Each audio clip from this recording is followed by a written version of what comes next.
안녕하십니까. 뉴스 속 날씨 윤유라입니다. 가을에는 건조한 날씨로 화재 위험성이 높아지죠. 특히나 산불 같은 경우에는 한번 발생하면 짧은 시간에 진화하기가 어려워서 넓은 면적으로 확대되는 경우가 많습니다. 그만큼 사전 예방 조치가 무엇보다 중요한데요. 오늘은 산불 예방에 대해서 국립산림과학원의 원명수 박사님과 함께 이야기 나눠보도록 하겠습니다. 전화 연결돼 있습니다. 안녕하십니까? 네, 안녕하십니까? 네, 건조한 가을철이 되면 산불이 많이 발생하게 되는데 이유가 어디에 있을까요? 네, 우리나라는 그 연평균 400여 건의 산불이 발생을 하고 있습니다. 네. 평균 2,400헥타의 그 숲이 매년 그 피해를 보고 있고요. 이 중에서 그 3월부터 4월까지가 전체 발생 건수의 57%, 피해 면적은 한 83% 정도를 차지하고 있습니다. 예. 근데 이에 비해 그 가을철은 봄철에 비해서 상대적으로 그 산불이 적게 발생을 하지만 약 한 10% 정도의 그 산불이 발생을 하게 되는데요. 예. 그 이유는 이제 그 습한 그 여름을 지나 그 날씨가 서서히 건조해져 그 낙엽에 불이 잘 붙고요. 그리고 이제 단풍 구경 등으로 인해 그 야외 활동 인구가 늘고 그 가을철 수확 등 그 영농 활동이 활발해지면서 입산사 실화라든가 담뱃불에 의한 산불이 많이 발생을 하고 있습니다. 자, 그렇다면 등산을 하다가 산불을 발견을 했을 때 혹은 발생이 됐을 때 대처법은 어디에 있을까요? 예, 먼저 그 산불을 발견했을 때 그 119라든가 그 산림관서에 신고하는 것이 가장 중요합니다. 네. 그리고 이제 초기에 그 작은 산불을 그 진화하고자 할 경우에 그 입고 있는 외투라든가 겉옷을 사용해서 그 두드리거나 덮어서 진화할 수가 있습니다. 예. 그리고 이제 그 산불을 진화할 때 가장 중요한 게 안전이 가장 중요한데요. 그 바람이 불어가는 쪽으로 확산되므로 그 바람 방향을 감안해서 그 산불의 진행 경로를 일단 신속히 벗어나는 게 중요할 것 같습니다. 네. 그리고 이제 그 대피 장소는 그 타버린 그 연료지대라든가 저지대 그리고 도로라든가 바위 등에 숨어서 대피하는 게 가장 중요하고요.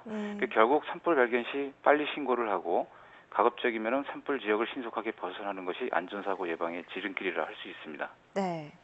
산불이 발생하게 되면 일단 산림을 모두 훼손시키는 큰 피해를 입게 되는데 이것 말고도 2차 피해가 또 일어나잖아요. 어떤 것들이 있을까요? 네, 그렇습니다. 그 산불이 나면 그 오랜 그 세월 자라난 그 나무들이 없어지고요. 예. 그 토양도 많이 훼손이 되게 됩니다. 하지만 그 피해는 여기서 그치지 않게 되죠. 그 여름철 장마와 그 태풍 등으로 인해서 그 집중호우가 쏟아지면은 산사탈이라든가 홍수 피해 등 2차 피해가 발생을 하게 됩니다.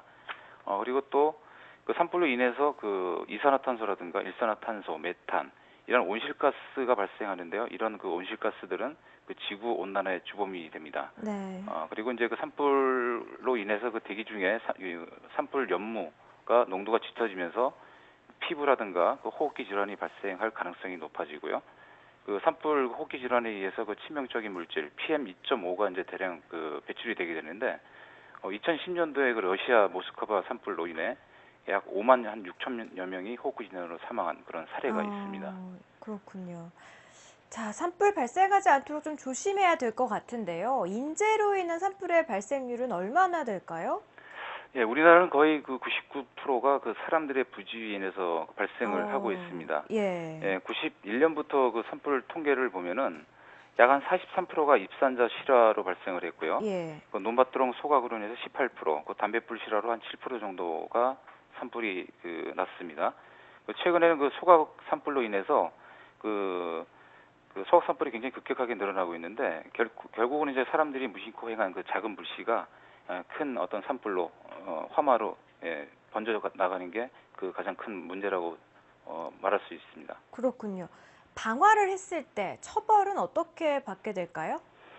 일단 그 법령에는 그 방화죄가 크게 세 가지로 구분을 할 수가 있습니다. 네. 타인 그 소유 산림이라든가 산림 보호 구역에서 그 불을 지른 자에 대해서는 7년 이상 징역에 해당되는 어떤 처벌을 받게 되고요. 예. 그리고 이제 자기 소유 산림에 그 방화를 하는 경우에는 1년 이상 10년 이하의 징역에 처해집니다. 그리고 마지막으로 자기 소유의 산림에 그 방화를 하다가 타인 소유의 그 산림이 그 타버렸을 경우에는 그 2년 이상 10년 이하의 징역에 해당되는 처벌을 받게 됩니다. 네.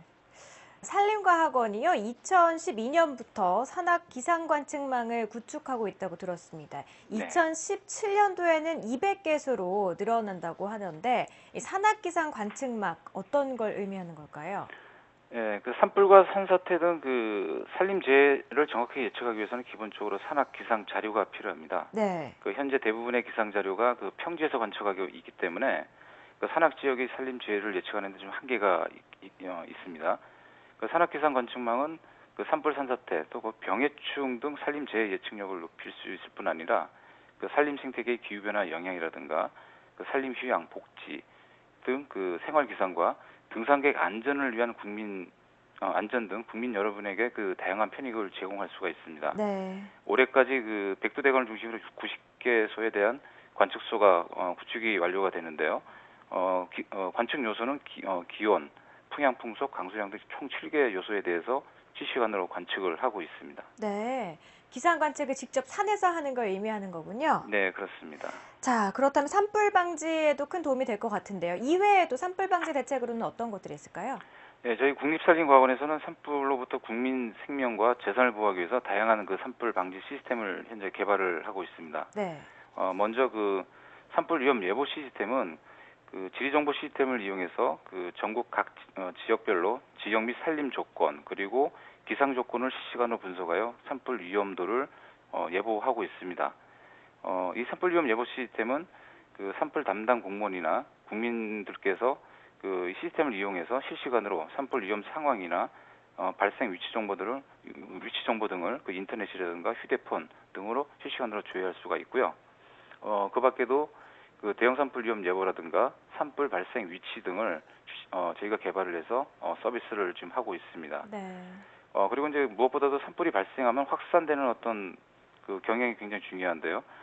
저희 국립산림과학원에서는 산불 확산 예측 시스템을 개발을 해서 산불이 어느 방향으로 얼마나 빨리 이동하는지를 분석해서 그 산불 진화 전략을 수립하는 데도 도움을 주고 있고요. 네. 작년에 그 3월 9일 날 포항하고 울진 쪽에서 그 대형 산불이 발생을 했습니다. 그래서 그 숲과 바로 인접한 도시 지역의 산불 위험도를 평가하기 위해서 그 숲 인접지에 대한 산불 위험지도를 제작을 해서 지금 보급을 하고 있습니다. 그리고 그 숲과 인접한 그 주요 시설물의 그 산불로부터 이제 보호하기 위해서 주변 숲을 그 산불의 강한 구조로 바꾸는 숲 관리 기법도 현재 개발을 하고 있습니다. 그리고 최근에는 국민 안전을 위해서 요양시설이라든가 학교, 그 양육시설 이런 주변의 그 산불 피해 위험도를 높일 수 있는 시설에 대한 그 산불 대피 지도를 현재 구축을 해서 계속해서 연구를 진행을 현재 하고 있습니다. 네. 자, 산불 방지를 위한 정말 많은 노력을 하고 계십니다. 마지막으로 우리 시청자 여러분들께 산불 예방에 도움이 될 수 있는 당부의 말씀도 부탁드릴게요. 네, 먼저 그 산불에 대한 인식 전환이 좀 필요할 것이라고 생각이 되고요. 네. 그 산불이 나는 것은 결국은 순식간이지만은 복구하는 데는 최소한 30년, 그리고 완전히 숲의 기능을 그 하기까지는 50년이 걸립니다. 우리나라가 산불 대부분이 그 사람의 부주의로 인한 것이기 때문에 그만큼 사람들의 주의와 관심이 산불을 예방하는 그 지름길이라 볼 수 있습니다. 그 가을철로 접어들면서 그 단풍 규경 등 야외 활동 인구가 많아짐으로써 그 10월부터 산불이 많아지기 시작하게 됩니다. 네. 그 주말과 그 징검다리 연휴가 있어 크고 작은 산불에 대해 각별한 그 주의가 필요할 때입니다. 네, 알겠습니다. 박사님 오늘 말씀 고맙습니다. 네, 감사합니다. 네, 산림청에서는 산림 면적이 넓고 산불 발생이 없는 100개의 마을을 소각 산불 없는 녹색 마을로 선정했다고 합니다. 마을별로 지속적인 산불 예방에 관한 관심을 유도해서 산불을 줄이기 위한 건데요.